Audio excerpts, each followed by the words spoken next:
कहानी की शुरुआत में हम सू नाम की एक लड़की को देख पाते हैं जो कि दिन दहाड़े अपनी फेवरेट सुपर हीरो के सपने देख रही थी।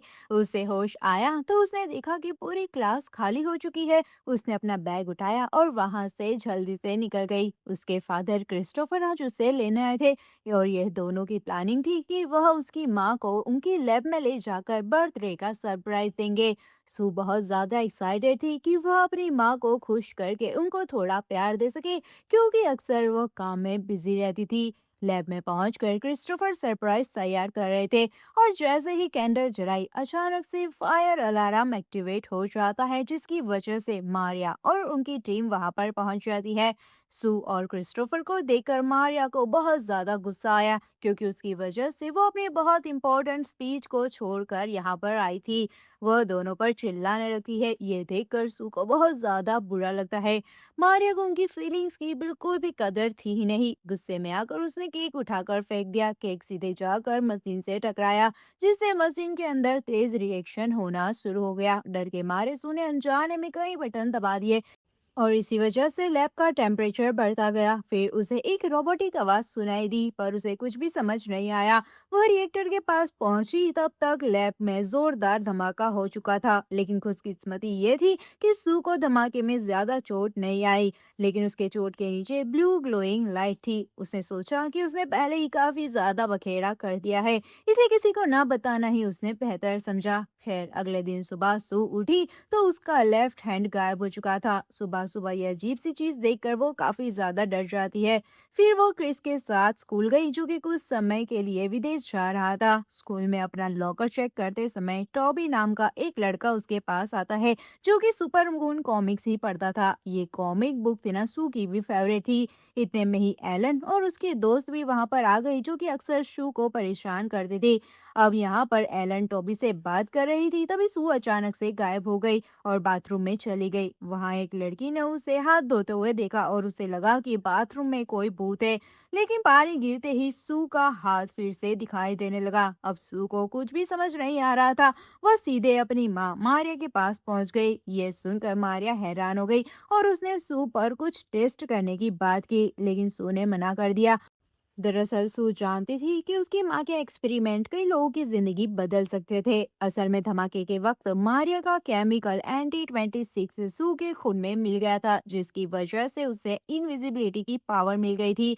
ये पावर तब एक्टिवेट होती जब सू स्ट्रेस या टच स्टिमुलाई से गुजरती, और जब तक वो किसी कांटेक्ट सरफेस में होती शक्ति बनी रहती थी। मारिया ने सू को घर से बाहर जाने से मना कर दिया जब तक वो इसका सोल्यूशन न ढूंढ ले। शाम को मारिया और उसकी टीम ने एक्सपेरिमेंट्स का पता लगाया कि अगर सू किसी चीज को पकड़ती है तो वो ये चीज उसकी उसके साथ गायब हो जाती है। ये देखकर मारिया भी डर गई, क्योंकि उसे लगा कि कोई उसकी बेटी की ये पावर का वो गलत इस्तेमाल ना हो जाए। इसीलिए उसने उसके एक्सपेरिमेंट को बैन कर दिया। सो इस बात से नाराज होकर वहां से चली गई और स्कूल की बेसमेंट में जाकर सो गई, जहां काया नाम की एक लड़की ने उसे जगाया। काया कम उम्र होने के बावजूद टेक्नोलॉजी में मास्टरमाइंड थी और स्कूल में सभी उसे हैकर्स बुलाते थे।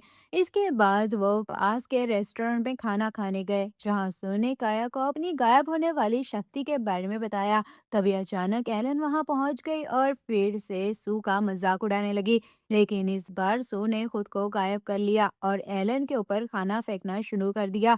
यह देखकर काया हैरान हो गई। दूसरी ओर रिसर्च फैसिलिटी के मालिक डॉक्टर ड्रेल ने मारिया के सुपर एक्सपेरिमेंट की वीडियो देख ली थी और उसी रात घर पहुंचने पर मारिया सू को नींद से जगाने लगी। तभी कुछ आदमी घर में घुस आए और मारिया को किडनैप कर लिया। सू अचानक उठी तो उसे कुछ भी समझ नहीं आ रहा था।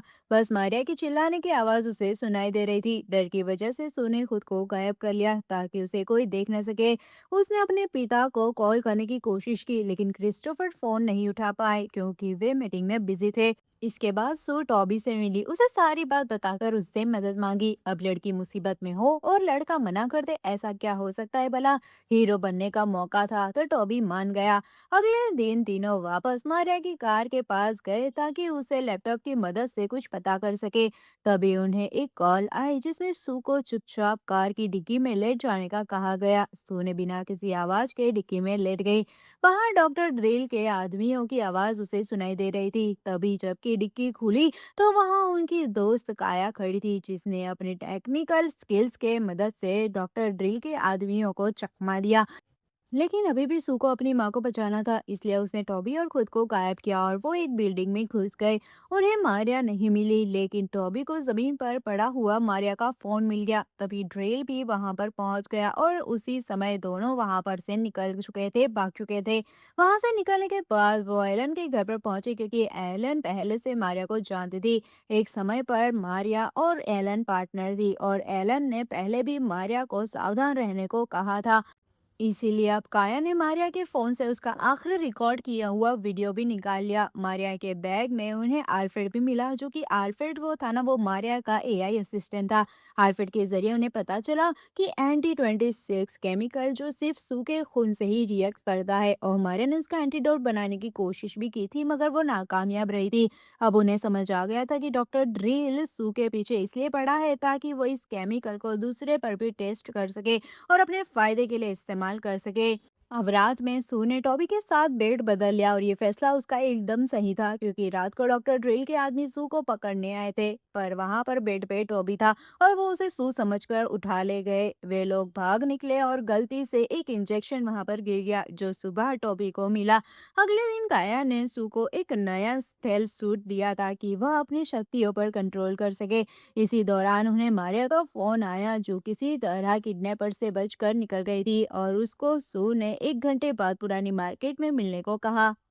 मार्केट में पहुंचते ही तीनों ने देखा कि डॉक्टर ड्रिल के आदमी भी वहां पर ही मौजूद थे। उन्हें देखते ही वो एक पिज्जा डिलीवरी बॉय की बाइक उठाकर ले भागे, लेकिन उन्हें ये पता नहीं था कि मारिया की पुरानी पार्टनर लिन उन्हें अपनी गाड़ी से फॉलो कर रही थी। वहां से निकलकर तीनों ने अल्फ्रेड की मदद से मारिया की आखिरी लोकेशन ट्रेस की और उसे फॉलो करते हुए एक खाली फैक्ट्री तक पहुंच चुके। टॉबी उनका प्लान समझ नहीं पा रहा था और उन्हें रोकने की कोशिश कर रहा था, बट लड़कियां तो लड़कियां ही होती है। वहां से इस बात पर टॉबी को गुस्सा आ गया और उन्हें भला बुला बोलने लगा। गुस्से में उसने यह तक कह दिया कि जाओ एलियन के साथ खेलो, मेरे साथ चलने की जरूरत नहीं है। यह सुनकर टॉबी को बहुत ज्यादा बुरा लगा और वह वहां पर सख्त लौंडे की तरह वहां से निकल गया। इसलिए सू और काया ने रात तक का इंतजार करने का फैसला लिया। अंधेरा होने पर वह केमिकल ब्लास्ट करने का प्लान बनाया ताकि डॉक्टर ड्रिल और उसके आदमियों का ध्यान भटक जाए और वे दोनों आसानी से वहां से निकल सके। धमाका होने पर सब बेहोश हो गए और जब सू की आंख खुली तो वह अपने ही कमरे में मौजूद थी। मारिया उसके पास बैठी थी। सू के होश में आने पर मारिया ने उसे उसके दोस्त के बारे में पूछा। सू ने बताया कि काया फैक्ट्री में उनका इंतजार कर रही है और टॉबी कहीं बाहर घूम रहा होगा। ये सुनते ही मारिया अपने कमरे से बाहर चली गई। तभी सू को समझ आया कि वो अपने ही कमरे में पूरी तरह लॉक कर दी गई है। अब बाहर निकलने का कोई भी रास्ता नहीं बचा। असल में वो मारिया नहीं थी, बल्कि लीन थी। उसने सू के बेहोश होने पर उसके खून का सैंपल अपने शरीर में इंजेक्ट किया ताकि उसकी बॉडी भी इनविजिबल पावर्स डेवलप कर सके। ये सारी बातें काया की मदद से पता चली। उधर असली मारिया ने पहले काया को फैक्ट्री से उठाया और फिर अपनी बेटी को बचाने पहुंची। शुरू में सू को शक हुआ कि ये क्या वो सच में उसकी असली माँ है ना, लेकिन शक दूर करने के लिए मारिया ने अल्फ्रेड को एक्टिवेट किया और अल्फ्रेड अल्फ्रेड सिर्फ उन्हीं के डीएनए से चलता था। इसके बाद वे टोबी को बचाने निकले, क्योंकि उन्हें पता था लीन सारे सबूतों को मिटाने की कोशिश करेगी। रास्ते में मारिया ने सू को एंटीडोट दिया, जिससे उसकी पावर्स खत्म हो जाती है। लेकिन अब सू अपनी पावर्स को खोना नहीं चाहती थी। उसने फैसला किया कि वो इस दवाई को लीन को हराने में वेपन की तरह इस्तेमाल करेगी। पार्टी में पहुंचकर उन्होंने देखा कि एलन टोबी के साथ डांस कर रही थी। थोड़ी देर के बाद एलन अपने लिए ड्रिंक लेने गई, लेकिन रास्ते में उसने अपनी ही दोस्त को बुरी तरह धक्का मार दिया। सू ने उसे पहले ऐसा बिहेव करते हुए कभी नहीं देखा था, इसलिए वो समझ गई कि ये असली एलन नहीं है, बल्कि ये लिन है। सू ने टोबी को लिन के चुंगल से निकालने के लिए काया को फॉग मशीन ऑन करने का इशारा दिया। तुरंत ही पार्टी में धुआं भर गया। सू ने गायब होकर पहले तो टोबी से माफी मांगी और फिर एंटीडोट सिरिंज लिन को लगा दिया।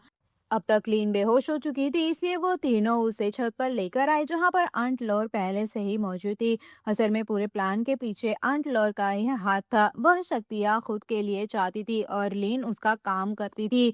उसने अपने आदमियों को सू के माता पिता को पकड़ने का आदेश दिया, लेकिन सू डरी नहीं। उसने अपने शरीर को एंटीडोट इंजेक्ट कर दिया ताकि उसकी शक्तियों का फायदा कोई उठा न सके।